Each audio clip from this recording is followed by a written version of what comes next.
കേന്ദ്ര സർക്കാരിന്റെ തൊഴിൽ നിഷേധത്തിനെതിരെ ഡിവൈഎഫ്ഐ നെന്മാറ മേഖലാ കമ്മിറ്റികളിൽ കാൽനട പ്രചരണ ജാഥകൾ സംഘടിപ്പിച്ചു. പേഴുമ്പാറ ജംഗ്ഷനിൽ ബ്ലോക്ക് ട്രഷറർ ജിത്തു കിരൺ ജാഥ ഫ്ളാഗ് ഓഫ് ചെയ്തു. ജാഥ ക്യാപ്റ്റൻ മേഖലാ secretary M Manu, vice captain മേഖലാ president G Sugu, manager Keerthana എന്നിവർ നേതൃത്വം നൽകി. ജാഥ നെന്മാറ ബസ് സ്റ്റാൻഡിൽ സമാപിച്ചു. നെന്മാറ 2 മേഖലാ കമ്മിറ്റി സംഘടിപ്പിച്ച യൂത്ത് മാർച്ച് വിത്തനശ്ശേരി വായനശാലയിൽ block president Sanilam flag off ചെയ്തു. ജാഥ captain Unnilal Vithanassery, vice captain K Pradeep, മേഖലാ വൈസ് പ്രസിഡന്റ് നിത്യാദാസ് എന്നിവർ നയിച്ചു. ഇരു ജാഥകളുടെയും സംയുക്ത സമാപന പൊതുയോഗം CPM area secretary K Preman ഉദ്ഘാടനം ചെയ്തു. രാജ്യം ഭരിക്കുന്ന BJP ഗവൺമെന്റ് അധികാരത്തിൽ വന്നതിനു ശേഷം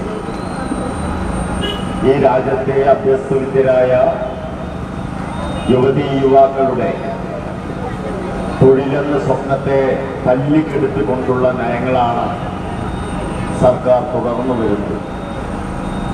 നിലവിലുള്ള സ്ഥിരം തൊഴിൽ സംവിധാനങ്ങളെ ഇല്ലാതാക്കുകയും പുതിയ തൊഴിൽ മേഖലകളിലേക്കുള്ള ഒഴിവുകൾ കരാറടിസ്ഥാനത്തിലേക്ക് വിൽക്കപ്പെടുന്ന സാഹചര്യമാണ് ഇന്ന് ഇന്ത്യ രാജ്യത്തുള്ളത്. അതുകൊണ്ട് തന്നെ ഒരു സ്ഥിരം തൊഴിലെന്ന സ്വപ്നം നമ്മുടെ രാജ്യത്തെ യുവാക്കൾക്ക്, യുവതികൾക്ക് അന്യമായി കൊണ്ടിരിക്കുന്ന ഈ കാലഘട്ടത്തിൽ രാജ്യം ഭരിക്കുന്ന ഭരണാധികാരികൾക്കെതിരെ ശക്തമായ പ്രതിഷേധവും പ്രക്ഷോഭവും ഉയർത്തിക്കൊണ്ടുവരാതെ നമുക്ക് മുന്നോട്ട് പോകാൻ വേണ്ടി കഴിയില്ല. മേഖലാ ട്രഷറർ N സുജിത് അധ്യക്ഷനായി.